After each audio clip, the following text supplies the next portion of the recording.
told that Ebola is unlikely to come here to the United States, and then it came. Then we were told it's hard to contract it. Now we have a couple of people who've contracted it. And then we were told that the people exposed to Ebola would be kept out of circulation. And now we've been told that even after a conversation with the CDC, a victim's been flying up and down the country. Well, some have called this the October surprise. Well, at the rate the Ebola surprises are coming, it's going to be a November game changer.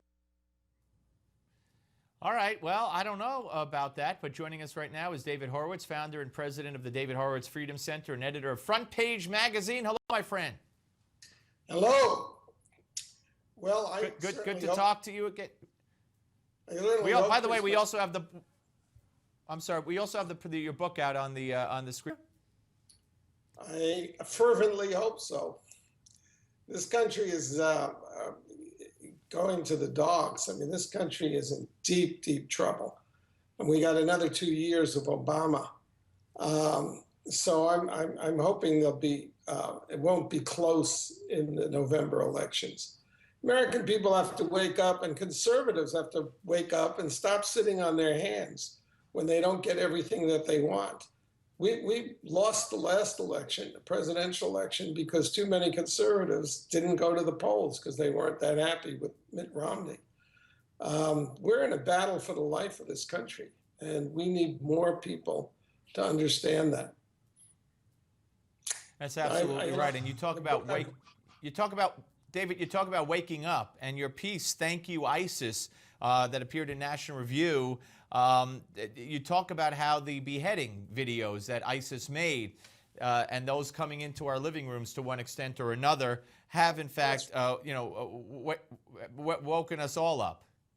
We, since 9/11, actually since about 10 years before 9/11, we have been under a barbarian threat of religious fanatics, Islamic fanatics, who want to take the world back to the 7th century and are prepared to kill every Jew, every Christian, every atheist, every Muslim that doesn't toe their line in order to get back to the 7th century. And America, it's been worse than America's been asleep. I've spent the last 10 years, and there's been a handful of us conservatives trying to warn about the threat from the Islamic Jihad.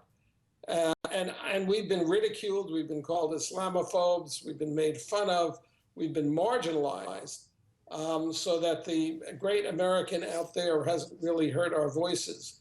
But the beheadings that ISIS has conducted and the slaughter of Christians and Yazidis and others in the Middle East, there are 18 million refugees, Muslim refugees now from these people, have waked up mainstream America. It got into their living rooms. The network news couldn't afford to just suppress this the way they suppressed every other piece of information that's important to understanding the threat we face.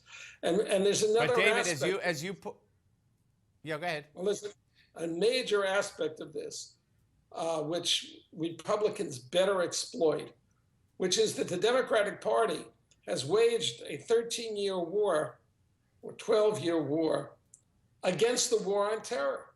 They don't like the term war on terror. So Obama has made it overseas contingency operations and workplace violence if it occurs in the United States, if you have a beheading in Oklahoma. But the Democratic Party has sabotaged the war on terror. They sabotaged the war in Iraq. They lied about weapons of mass destruction, which of course Saddam had produced.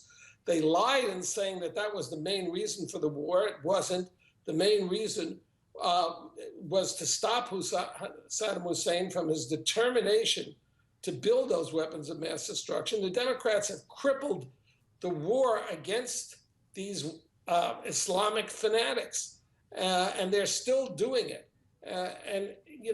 Republicans they don't know how to fight. They're not willing. They don't have the stomach for the fight. They won't go for the jugular. The Democratic Party has betrayed 300 million Americans and put their lives in danger. This is the biggest terrorist threat we have ever faced in ISIS. They control a country-sized territory. They have hundreds of millions of dollars. They've got advanced weaponry. It's a bigger threat than anything we faced after 11, Absolutely. and it's Obama's Absolutely, David. And David, I'm glad you brought up the Democrats, because my next question was going to be about Obama and how, as you put it in your piece, he's still stuck in that time warp. But everybody should read Thank You, ISIS, and find out more from the great David Horowitz. Thank you, David. Take no prisoners. Take No Prisoners, the great book by the great David Horowitz. All right, my friend, we'll speak to you soon. But before we go, we got a poll I want you to vote on. Should the U.S. have a travel ban on West African nations? Go to newsmax.com/polls.